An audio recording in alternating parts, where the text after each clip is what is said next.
Bakakak TV télé askan wi Bakakak TV télé askan wi ma ne la dawal gaaw abonné si Bakakak TV. de la lutte daj dëpp gi ndeysaan nee naa leen bu wootee Sénégal ñëppay jóg ndax day def mbir chaque jour ndax ku woote ki nga xam ne mooy Boy Niang boole ci taftal ca Balla Gaye day neex nga ne kan Sa Thiès Reug Reug combat bi ñëpp di xaar ñaata at waaye nga indi Forza Franc combat capital la nga indi Sokh Marley loolu kenn waxatu ko waaye Aline Gueye dafa indi structure bu bees mu nekk Lune Production tëgg ki nga xam ne mooy Tapha Tine Bombardier balaa ñoo wax ci boobu nañ ko bàyyi mu nuyu ba pare Lune maa ngi lay nuyu. waaw soxna si maa ngi lay nuyu di nuyu sa internet yëpp di nuyu gars yi teew fii tey ci bés bi di nuyu ñëpp à travers ñi ñuy seetaan ak ñi ñuy déglu ñëpp ñu ngi leen di ziar bu baax di leen ñaanal jàmm si gàmm gi ñu jógee ñu siy ñaanal ñëpp ku si nekk yàlla na nga am yokkute ba yëg ko ñi dawlu ji yàlla na leen yàlla teeru teral leen aljanna barke Nabil Moustapha. barke Nabil Moustapha Lune Production tey nga ñëw fii nga xam ne mooy théâtre national dernier sorana Gaston Mbengue moo woote. waaw mais fii tey moom coordonnateur Gaston Production moo fi nekk. xam nga Lune Production ci biir Gaston Production la juddoo. parce que ba mu juddoo léegi ça doit faire juste ay 7 ans rek la am. 7 ans la am parce que 2015 la. donc 7 ans rek lay soog a am. Gaston Production nag ba ma nekk ak ñoom ak léegi ça fait plus de 25 ans xam nga loolu du 25 mois. donc fii su ma fi nekkee war naa fee nekk. mais loolu la quoi tey xam nga xalif général moo xewle. te xalif général moom day bëgg toujours rek génn fa nga xam ne mooy li gën ci askan bi moom la amateur yi bëgg. moom la ñëpp bëgg. moo tax tey mu indi leen plateau bu riche bi ñoo indi Balla Gaye Boy Niang indi Reug Reug Sa Thiès indi Sokh Marley indi mais surtout Franc ak Forza. muy combat yi nga xam ni combat yi explosif la ku nekk nag bëggoon na ko parce que promoteur bu nekk tey rêvé woon nga tëgg lu mel nii mais tey grand fu mu jaar ba génn xam nga moom ay business am la yore fu ne lay génn. voilà. mais Aline Gueye tey jii Balla Gaye Boy Niang coow li bari na combat bi jàppal ma jàpp Boy Niang xale la Balla Gaye borom doole guy gu rëy gi tey noo gisee jàngatee combat. xam nga bu dee am nga seetlu tuuti wala nga fàttaliku. ba ma ñëwee open press bu Bombardier. fekk Bombardier mi ngi war a bëri ak Balla Gaye posé nga ma question bu mel noonu. boobu ñu ni Boy Niang dootul bëre. Balla Gaye nee na du bëre ak Boy Niang lu ma la tontu woon. dama la wax ni la loolu waxu amateur la waxu supporter la. mais ñoom ñaar combat bu logique la combat jànq la dafa war a am. parce que Balla tey ay magam dañ ko joxoon loxo. que ce soit Yékini que ce soit Tyson que ce soit Balla Beye tey bu may lim fii du ma fi jógee. ñooñu ñëpp dañ ko joxoon loxo. donc c'est très normal tey Balla ñëw. jox ay rakam ay loxo surtout Boy Niang dafa ñëw bëri ak rakku Balla daan ko donc combat bu logique la combat bu normal la et puis muy combat bi nga xam ne amateur yëpp a koy xaar askan bi yëpp ñoo koy xaar. nga yaakaar ne Boy Niang mën naa am dara ci Balla Gaye. mais pourquoi lamb la ñu wax lu nekk mën naa am lamb la mais seulement c'est vrai que Boy Niang moom poids lourd yi réussir gu ci. examen de poids lourd yi mu def yëpp yàlla def na sottiwul donc nag tey nag mu ñëw ci daj dëpp gi. mais lamb lu ne mën na am Boy Niang war na mën a daan Balla bu ko daanee kenn mënu ci wax dara parce que war na ko mën a daan mais Balla bu daanee Boy Niang loolu Balla du jubilé ñaar bu ñu leen boolee damay gas nan la def sax ba boole leen. mais Lune Production tëgg Balla Gaye kii nga xam ne mooy Tapha Tine tëgg Bombardier en tant que manager Tapha Bombardier. mais dafa ñëw combat bi dafa ñëw fekk ma yore Bombardier nekk manager am. et je suis fier de l'être parce que Bombardier c'est un super roi Bombardier du roi super roi la. ka nga xam ni il est le seul lutteur bi nga xam ne dégg nga 2 fois roi des arènes. loolu du caaxaan. tey Balla déggu ko Modou Lo déggu ko Eumeu Sène dégg ko keneen déggu ko moom bu ko yàlla cëralee loolu ak mbër yi ñu fi jiitu yëpp kenn dégg ko loolu tey CNG da ko waroon sax décerner benn titre am lenn lu mu ko wala benn trophée bi nga xam ne doo ko jox boo waxee Bombardier ci discipline am na ko boo waxee Bombardier ci ponctuel am na ko Bombardier lépp lu ñuy laaj athlète mi ngi ci moom donc kooku tey monument la tey nag bu ma ñëwee nekk promoteur nekk manager am war naa ko mën a tëgg muy daje nag ak ka nga xam ne Tapha Tine lu tax combat bi yomb ci man mooy dama am sama sponsor muy Eric Favre dafa nekk ka nga xam ne moom mooy entraîner Tapha Tine daanaka dafa am ay camp d'entraînement yi nga xam ne fa lay yóbbu Tapha di entraîner donc su ma soxloo combat Tapha Tine ak Bombardier ba ma ko proposé dafa yomb ba ma ko proposé daf ne ma acca ñu daal di discuter ci prix après daal di juboo ma ñëw tëgg combat bi noonu la combat bi taxawee donc ce qui veut dire que man su ma soxloo combat Bombardier day yomb su ma songee Tapha Tine aussi war na mën a yomb parce que Tapha dafay nekk war a dégg roi des arènes aussi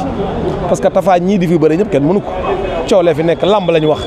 mais Tapha boo xoolee carrière am xool fi mu jaar xool ko bu taxawee nga ni mbër kenn du ana mbër mi. donc ce qui veut dire que li moromam yi dégg roi des arènes Tapha Tine da ko war a dégg comme ñëpp.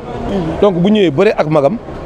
mu jeexee ci décision médicale am na 10 ans mu ñëwaat mag ji joxaat ko loxo mag ji man dama koy félicité lu tax may félicité Bombardier ci loolu parce que longévité la. Bombardier tey ñi am âge am yëpp bàyyi nañ lamb. ñëpp bàyyi nañ lamb lu tax mu toog fi ba tey parce que donc dafa gëm sérieux entraînement am boole ceeg MMA bi muy def dinaa la jox benn anecdote sax Bombardier dafa ñëw bëre ak Eumeu Sène daan lan laan demee ma xëy di ko seeti dem fekk mu dem entraînement acte boobu muy acte bi nga xam ne daf ma neex parce que dama xam ne kii li muy def du ay caaxaan bu toogee bu taxawee mu ni góor ëpp ma doole gëm naa ko mbër mu dem bëre ñu daan la ba pare tey sa suba sa ñëpp tëdd fii di mer di jooy di nangam nga daal leen romb leen takkat say dàll am âge bi mu am dem entraîné ji loolu ngëm-ngëm la loolu sañ-sañ la donc Bomba chapeau champion. fan ngeen jëm face à face yéen a ngi koy waajal pour génn Sénégal. waaw am na face à face yu bëri yi nga xam ne nag c'est vrai que Sénégal dinañ ci def face à face mais du bëre parce que envisagé naa dem Paris maa ngi fa war dem le 12 novembre su ma fa jógee war naa dem Italie war naa dem Doha aussi war naa fa dem xam naa éventuellement kiiwu combat bi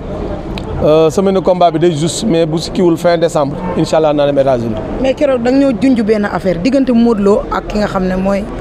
Lac de Guiers 2. xam nga tey Modou Lo bu indi woon certificat guérison tey su bëggee Lac de Guiers combat bi moom moo ko tere neex Lac de Guiers daf fi nekk VIP comme ñëpp ay moromam yëpp di am combat te Lac de Guiers mooy mbër bi nga xam ne moo fi gën a néew defet ku ko jëlul da nga ko ragal mais ñaan Lac de Guiers dafa défensif nag nañ ko daan mbër kay bu dee mënul bëre dafa défensif dafa nangam te yow yaa ko mën mais daan ko ce qui veut dire que Lac de Guiers moom it ni Tapha war a nekkee roi la war a nekkee roi donc gars yi nañ ko jox loxo nu mu joxee xale yi loxo donc moom actuellement amul combat parce que Ama moo war a bëre ak Modou Lo te mi ngi ci combat donc tey logique la combat boobu war a mën a ñëw taxaw te combat bu du combat bu yàgg tey man bu ma ko taxawloon ci combat 2 mois lay doon maximum. Aliou Gueye lan moo nekk sa ginnaaw ba tey yow nga taxawal combat nit ñi di durer combat 1 an nga ñëw sa combat yi 3 mois 4 mois nga. waaw mais jinax nag bu bëggee mucc day bari pax xam nga gars yi moom bu ñu xamee foo jëm doo àgg yaa ma gën a xam làmb. yàq rek la ñuy def defuñu leneen yàq rek loolu rek lañ fi nekkee nekkuñu fi leneen. ñaar ñu ba ñuy ànd la ñuy bañ a gis lu nekk di ko dégg. d'accord naa ci ndaxte promoteur yi jamono ji. loolu laale gars yi da fekki ko. amaana duñ ko mën a réussir. non ma jox la benn exemple ci loolu dañuy ñëw fekk la ngay waxaale benn combat ñu ñëw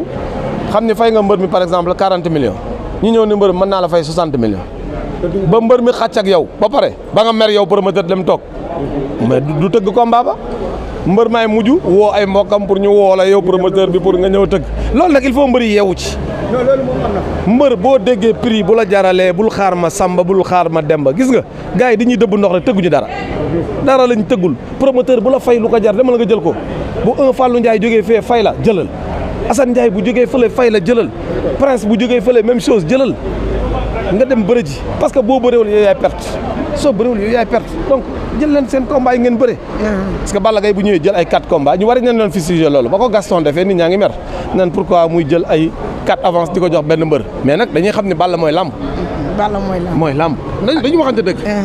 man du sama mbër mais mooy lamb Balla ngay tëgg ci lamb bu bàkkoo mu neex Modou Lo ngay tëgg bu bàkkoo mu neex Eumeu Sène ngay tëgg mu ñooñu askanu lamb loolu ñooñu dañu bokk ci lamb moo leen soxla ñoom bëgguñu lamb mais lamb moo leen soxla dafa am ñi nga xam ne lalu nit lu ko yàlla cëral da nga ko koy may mais Sénégal dañuy ñëw romb premier bi naan deuxième bee mën a daw noonu la ñuy def ñooñu yàlla moo leen cëral loolu tey kuñ fi jox 4 avance c'est parce que da nga ko mérité Balla mérité na loolu mi ngi nii la preuve en est ko combat bu mu bëreeg Bombardier mais daanu mel na yaa daan Balla bu mu ñëwee ci lamb ji tey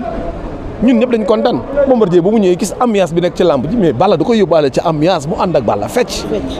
parce que loolu lañ soxla amateurs yi kontaan mais soxlawuñ fa violence soxlawuñ fa lenn au moment où sponsor yi di daw nekk bëgg ñoo jiiñ lamb naan ñu sponsor yi naan ñu ay violence moo fi am football moo violence li dee ci football deewul ci lamb car bi bu dee woon ci lamb ñu bàyyi lamb léegi ñu tëj lamb ci état nag laay waxal état ñoom ñoo war a am fulla am fayda